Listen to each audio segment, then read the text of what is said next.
To replace the door strike on your dishwasher, pull the upper dish rack out and pry off the plastic screw cover.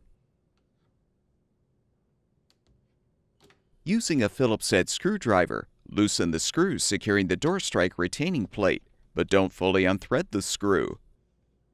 You can now pull out the old strike. Install the new door strike by inserting it into the frame under the retaining plate. Tighten the screw to secure. Snap the screw cover back into place. With the repair completed, confirm that the dishwasher door closes and latches properly.